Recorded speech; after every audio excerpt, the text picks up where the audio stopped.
Hello, I'm Brian Hughes, the Department Safety Officer. It is one of those rare learning opportunities when a firefighter becomes trapped in a structure fire and is rescued to tell us about it. On December 29, 1995, Captain Dave Leary fell through the roof during an industrial building fire known as the Hassa incident in Battalion 6. He was seriously burned and ran out of breathing air while trapped in a concrete block room. On the following videotape, Captain Leary has been kind enough to share with the 93rd Recruit Class, and now, with all of you, the story of his life and death struggle during his entrapment that night. We all tend to get somewhat comfortable and complacent about our safety equipment at times. Captain Leary offers us a powerful and inspirational message about the importance of properly wearing our personal protective equipment each time that we go out on a response. Captain Leary is alive today because he had all of his safety equipment on and operational. He trusted his equipment, and he had faith in his coworkers and teammates to rescue him. His message very strongly reminds us to wear it and be a survivor. I hope that his courageous story provides the timely reminder that we all need, makes a lasting impression on you, and helps protect you from harm. Remember, fight fire aggressively, but provide for safety first. And now, Captain Dave Leary.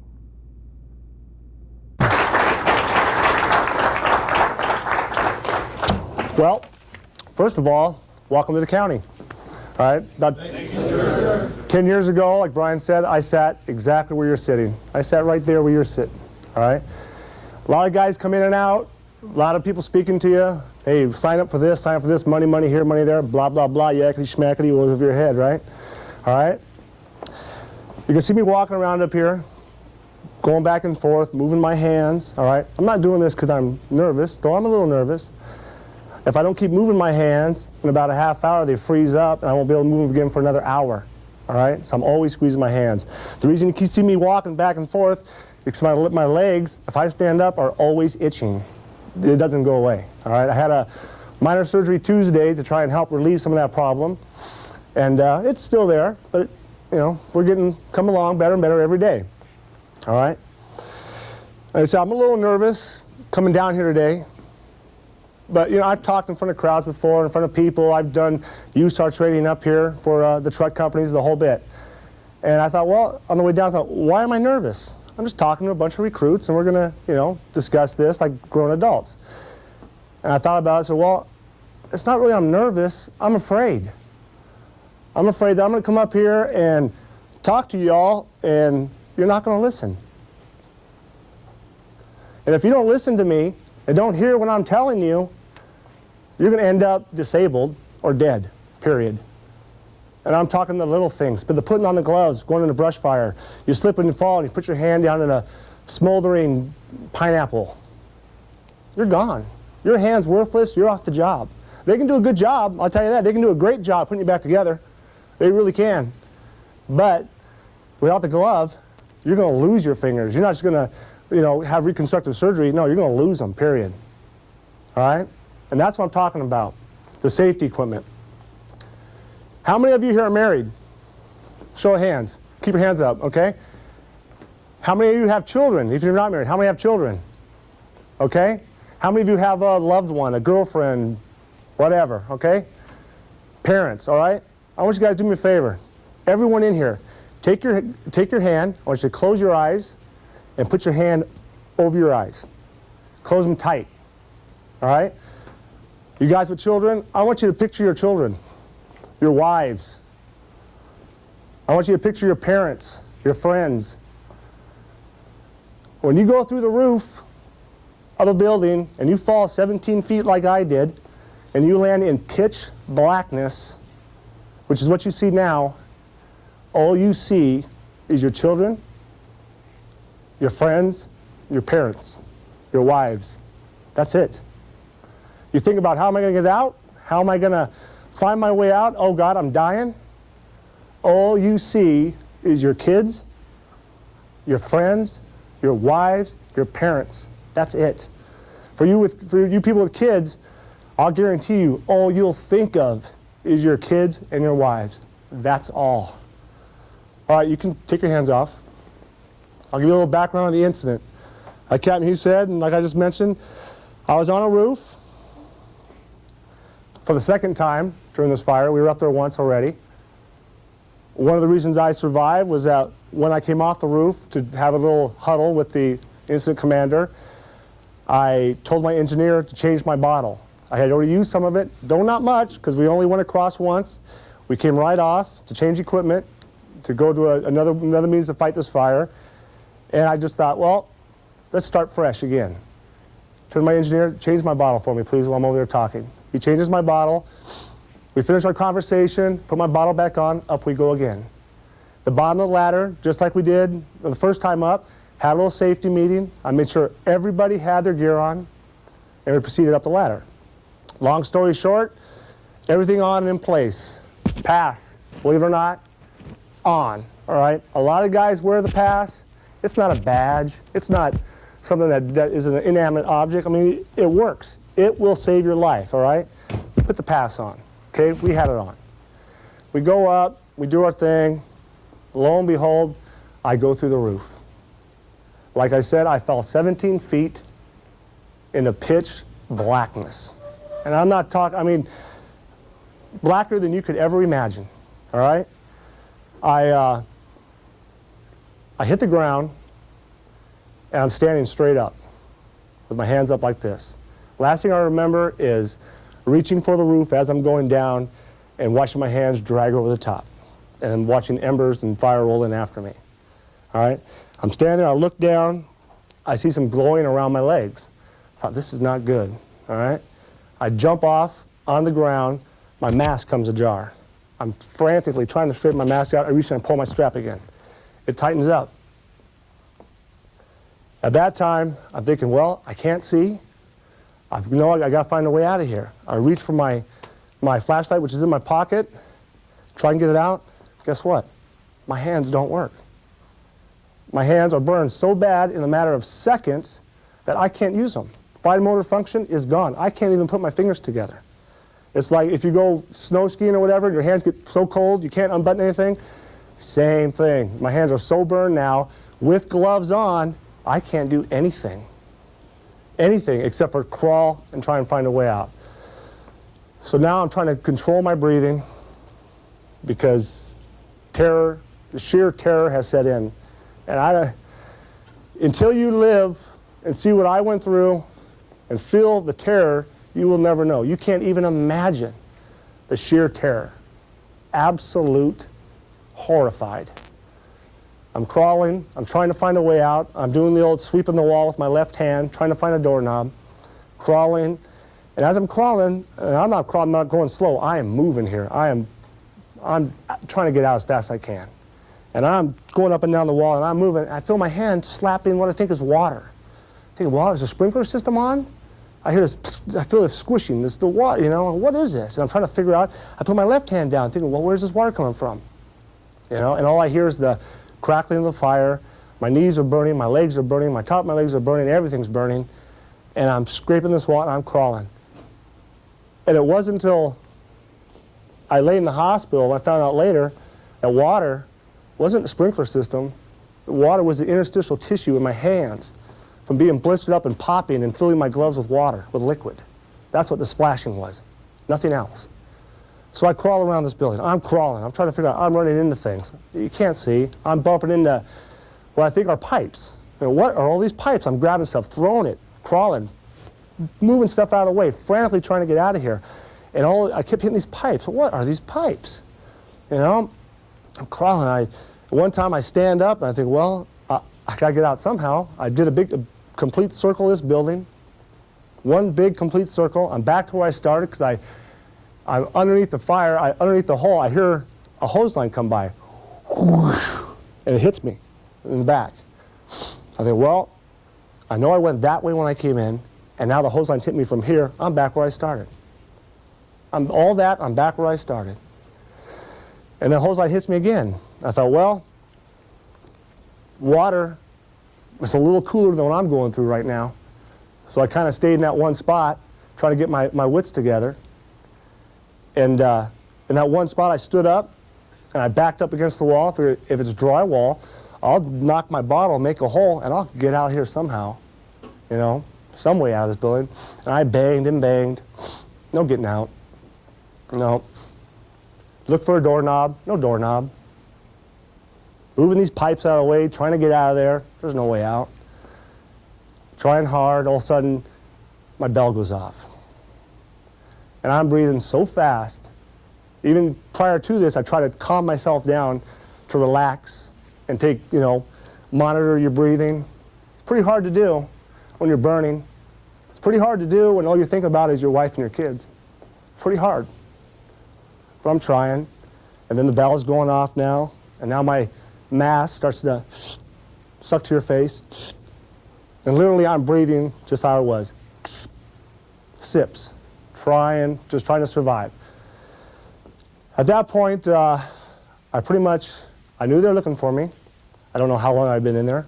To me, it seemed like an eternity. To them, to my friends on the roof, it seemed like an eternity. I kept breathing little sips. And I kind of resigned to the fact that, you know what? The only way they're going to find me is if they come in and find me, because there's no way I'm getting out. I already tried. I'm out of air. So what I do then is, like any smart, grown man would do, I turn to God. Hey, Lord, this is it. I'm done. This is it. I've done everything humanly possible. I had on every piece of gear. I had a full bottle. I had my pass on. Everything I was ever trained to do, I did. And I still can't get out. So basically, I didn't pray for myself. I'm done. Hey, I know I'm done. You know, I tried. Everything ever taught me, every ounce of training someone bestowed on me to find my way out, I tried. I tried it all. I read the books. I read the other stories of firefighters getting killed here and there over the country, even a friend or two of mine. I tried. So now where I'm pitching, all I can think of is, well, it's been a great life. And basically, thank you for a great life, and please have someone watch over my children. That was about the last thing I remember.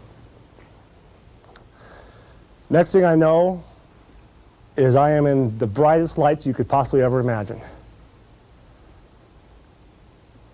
Unbeknownst to me, well, I shouldn't say unbeknownst to me because I knew it, that when I went through, every engine company on that fire had men inside looking for me, busting doors down, ripping in hallways, trying to find out where could I be. 2 firemen split off from the main group and went inside this little area in this warehouse, and there was a big metal fire door. It said right on it, fire door. They walked over to the door, slider type, was on a fusible link. They slid this door open, and they looked at each other and went, oh God, and they shut the door. They said they knew I was in there. So just like the scenes from Backdraft. They opened the door, and every little ounce of smoke that puffed in went right back in, sucked in like a vacuum. They shut the door, this is what they tell me. Started running back to get a hose line. Here comes another engine company with a hose line charged right there. They turn around, it's like, there they are. Another piece of the puzzle that goes together perfectly. They pop the door open. They get on their knees. They said they look at each other, and it's like, they told me just this a couple weeks ago, they said it was one of the hardest things they had to do because they knew that was a pit. They said if that was just a normal fire, they're going to stay outside the door. They're not going in there, no way. But they said they knew I was in there, so they put in their mind that, you know, we have to go and get our teammate. We have to. They crawled in there, they went around a circle once. You know, typical reaction most of us will do. We'll get into a building like that, go around, try and find the person, and then, well, they're not in here. They went around, they couldn't find me. They backed up, and they said to each other, let's stop and listen. Listen. They heard my pass device going off. All right? They said when they heard that, they went right to me. It was like they're crawling on the ground, going along. All of a sudden, one of the firemen reached down and he felt me. I was right there. He turned around to the buddy. They both grabbed me and they dragged me out. Those bright lights were, when I hit the hallway, it was so intense. It was, I mean, from going from pitch black and being lightheaded anyway, because I had run out of air. I don't know how long. I don't care to know how long. And they were dragging me down the hallway. They said I was dead weight until when they were dragging me, they accidentally ran my head into to the hallway wall, you know, in their scramble to get out. At that time, I started coming to, and I started being combative, and kept trying to go back, you know, and they're trying to pull me forward, and then one of them pulled my mask off and started yelling at me, said, no, no, this way, this way. And I finally started putting 2 to 2 together. I looked down, saw my legs being dragged. I picked them up, started moving, started running. They get me outside. They set me on a curb. I remember sitting there looking at my body, at my hands, screaming, get it off, because I mean, I am smoking. And I don't mean I'm smoking hot. Literally, my turnouts are smoking. Guys were walking past me who saw me, came into the hospital to visit me. They said they could not believe it when they walked past and saw me on the curb, how every piece of my uniform was smoking. And they pulled off my gloves, you know, typical thing, you'll see it. Everything's hanging down. You know, pulled off my jacket. I'm literally bright red from top to bottom, burned. 1st degree burn everywhere. 2nd degree burn everywhere else. I'm not 1st degree burn, over to 3rd degree burns. In the hospital, the doctor told me, hey, you know, 28% 3rd degree, a lot of 2nd degree, this and that.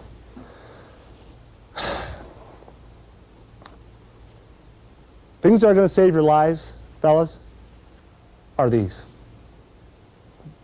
I had on everything. All it did was buy me time. If there wasn't one thing I didn't wear, I probably wouldn't be here right now.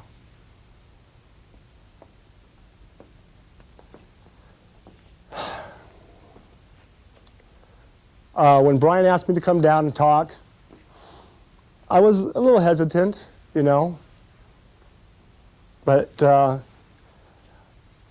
was taught well. Coming through the tower, when I went out to the fire station, hey, I was gung-ho, man. I was like you guys, gung-ho, let's go, let's get some. You know, I love fire. You say, I love fire. Let's get some. My first assignment, Station 82. I was a brand new boot, man. I mean, I was like 2 weeks out of the tower. Just like you guys, midsummer, 2 weeks out, I'm ready to rock. Dog comes in for fire, 282s gets to go. I'm on engine 82, I get to sit there. I'm like going, geez, man, this is not right. I want to go. Old-time crusty engineer turned captain, soon later, then retired. Turns to me and goes, Dave, I'm telling you guys this. You got plenty of chances on this job to kill yourself. Plenty of chances. Don't be so quick to take the first one.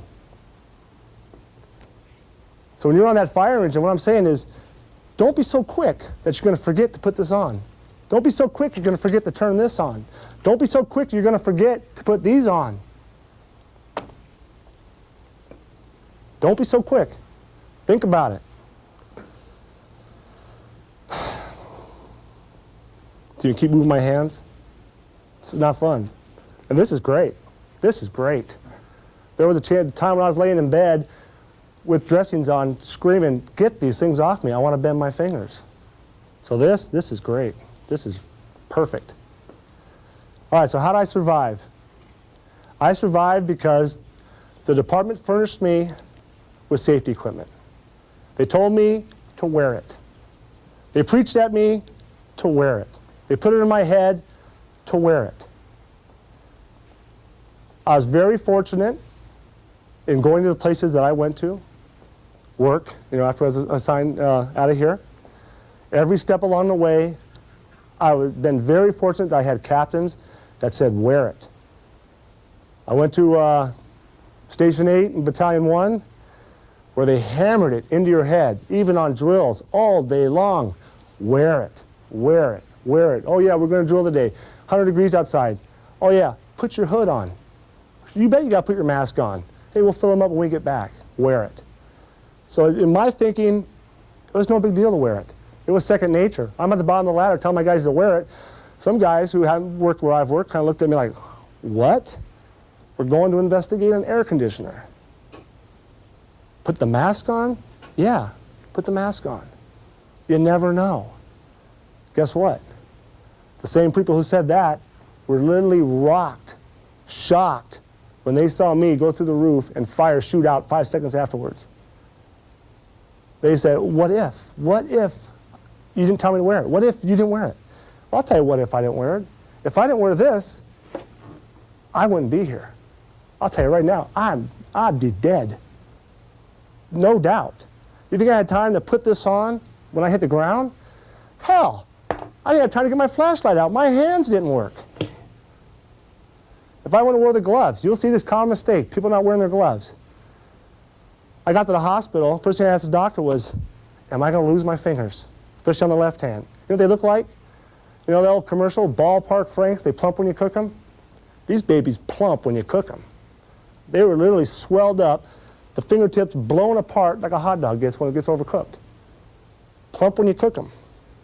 He looks at my hands and goes, nah, you might lose your fingernails, but we'll put the fingers back together, don't worry about it.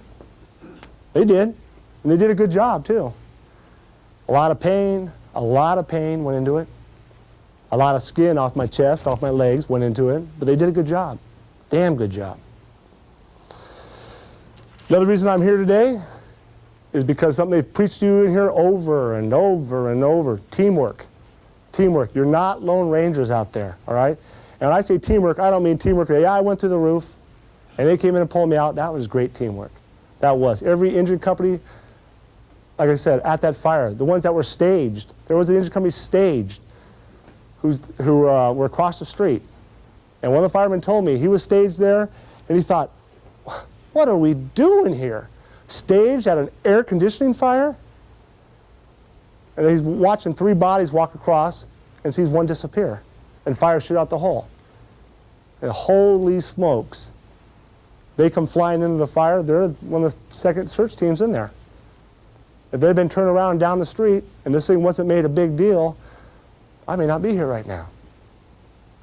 When I say teamwork, I mean teamwork to where when I tell everybody to put their mask on, I was checking safety equipment, my firefighter, Jim Maxfield, who's pretty new on the job, a couple years, but had drilled into him about teamwork and safety equipment, that he says to everybody, yeah, let's make sure we put these on too.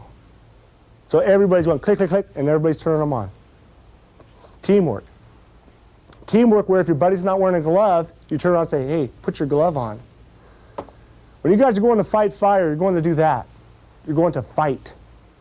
All right? You're going to fight. You're not going to play. Oh, sure, it could be fun. It could be fun. But you're going to fight. And like a boxer coming out of the corner in his ring, hey, if he's not wearing his mouth guard, what would the referee do? Kicks him back to the corner. So you're not fighting. And that's the way it should be. If we're not gloved up, got our guards on, got our protective gear on, back to the corner, pal. You're not fighting. The fight is for the serious, and this is serious. This is not fun and games. You have chosen the most dangerous job you could possibly ever choose. And sure, they taught you up here and they told you that, and you live blah, blah, yakety schmackety over the head. There it goes. I'm telling you, every day you go on an incident, it can bite you. Every day. And without this is the only thing that guards you between it taking a bite of you and it not. Every day you can get bit.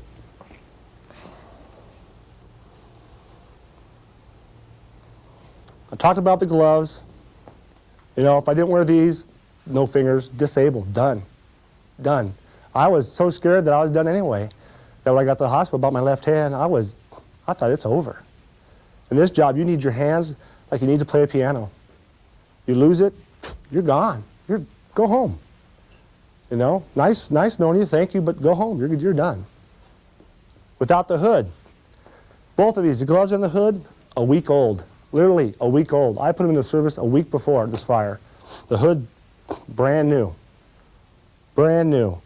When I wore that hood, when I came out of the fire, I had a blister across the right ear, a blister across the back of the neck. That was all. That was all. That little air pocket that builds up, and you flip this thing over and you have the air behind your neck and your ears. Am I boring you? No, sir. And you have the air around your ears, that's going to protect you. The gloves, the same thing. Everywhere I had an air pocket, I had no burns. Literally, my palm of my hand right here was, I still have my own skin on the palm of my hand. Everything else is new skin. Palm of my hand here, my skin. Everything else is new.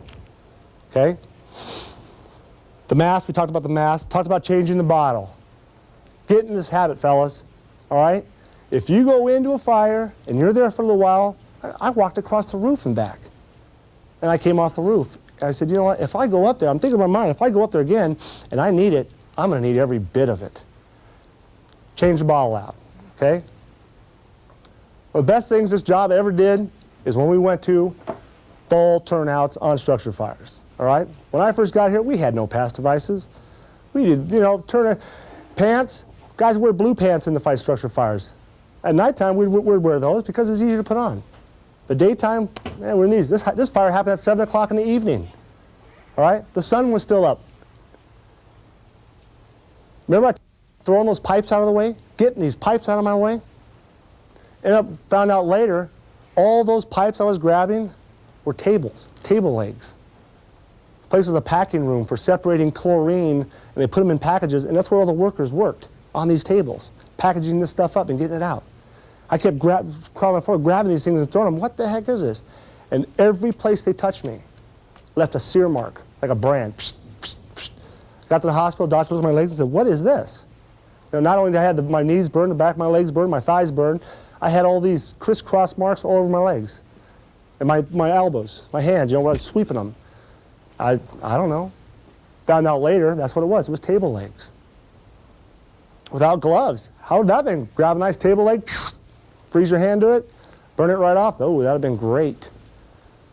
We all wear our jackets. Something that was taught me when I was here was, you know, you're not dressed up in this stuff to look like Mr. GQ, you know. And I found out why. And they told me then, hey, you want them big, you want them baggy. You want the jacket baggy, you want the pants baggy.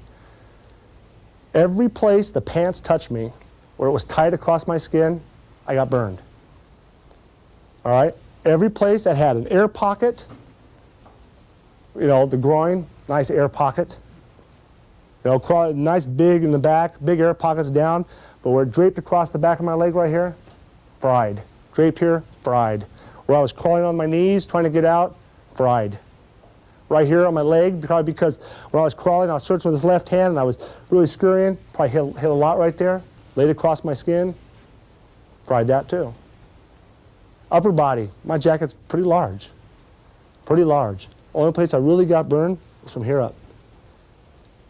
Theory on that is maybe when I reached out to grab the roof and started slipping in, that first, they teach you, that first few feet on the ceiling is smoking hot. I probably went through that. By the time I hit the ground, my hands were worthless. That fast. A couple thousand degrees, done.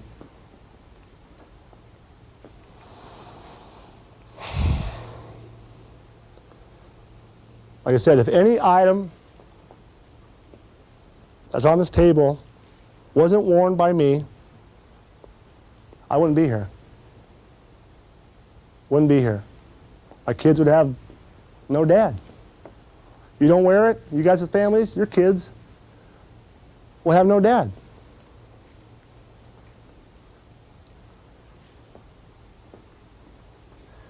Standard order of firefighting. One of the standard orders. You fight fire aggressively, but you provide for safety first. This is safety first. Right here. When you go out, when you start your recruit ship, your boot ship, you'll be throwing this stuff on every day over and over and over and over and over and over. You keep on, you know, water flow on, fire alarm, you throw it on, you throw it on, you throw it on, you throw it on. Some of the guys, they get a little old, they get a little complacent. Ah, God, I've been on 100 fire alarms. I'm not going to even put my BA on. I'm urging you, every time, put it on. Put your BA on. Get it ready. Get it ready. One thing good about being a captain out in the fire station is, hey, I can surround myself with the best people. And you know what? I got some great people. Because when they step off the fire engine, I don't have to go to them and say, hey, get your gloves on. Hey, put your mask on. Hey, put your BA on. Hey, turn your pass on. It's on. It's automatic. No one has told them, oh, you look stupid in that. You look ridiculous. Every place they've worked, it's been that way. I surround myself with that kind of people. I don't want to have to say, put it on, put it on, put it on. I don't want to have to go to a funeral.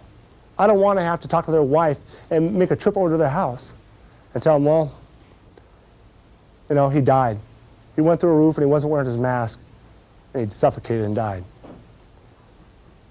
I survived in that building probably for, I don't know, 10 minutes maybe? 10 minutes burning, first screaming, then burning, then dying, suffocating. But I'm here because everything was in place, including teamwork. If it wasn't for my friends, I wouldn't be here. When I say my friends, I mean all of you. You're my friends. When we go on a fire, we're friends, pal. I don't care who you are. We are friends. Because when you lay your butt on the line, I'm going to lay my butt on the line to get you. And with this stuff on, all you're doing is buy you time. It buys you time. Because I knew they were going to come and get me, just a matter of time. And I figured, when I was running out of there, and I had people say this to me, well, didn't you want to pull this off when it was stuck into your face and you were starved? Didn't you want to untie this and shove it in your jacket? Shove it in my jacket and do what? Do what? Breathe what? Yeah, it was hot. The fire's out. Let me see. When I hit the ground, I turned around, I saw the glow, and I saw it disappear. Telling me what? What's it telling me? There's no oxygen in there. Yeah, you can pull this off, you can shove it in your jacket, and guess what? You might get lucky and get a few breaths of hot, toxic fumes. Maybe die that much quicker. But I thought conscious effort, if I left it on, sure, I'll suffocate. I'll get 4 to 6 minutes. They can find me in 4 to 6 minutes. I've already been in here so long, I know they're looking. I know they're looking. And that's what happened. So, like I said, I came down and I was nervous. Nervous because I was afraid that nobody would listen. They'd all sit here after lunch, fat and happy. In one ear, blah, blah, blah, and out the other. Take heed to what I'm saying. It works. It works. If you don't wear it, you're not ready to fight. You might as well just take the lambs to the slaughter because it's going to bite you and it'll bite your head off. I'm happy now. I'm at home. I'm recovering. Got a great wife, great kids, great bunch of kids, great friends. Department's behind me 100%. Did nothing but come out and help me and support me. Beats the hell of what I was thinking about, my funeral. Beats it to death. Like I said, when you go through the roof, what you're going to think about? Your wife, your kids, your friends, your family. That's all. All this other is out the window. Wear it and protect yourself.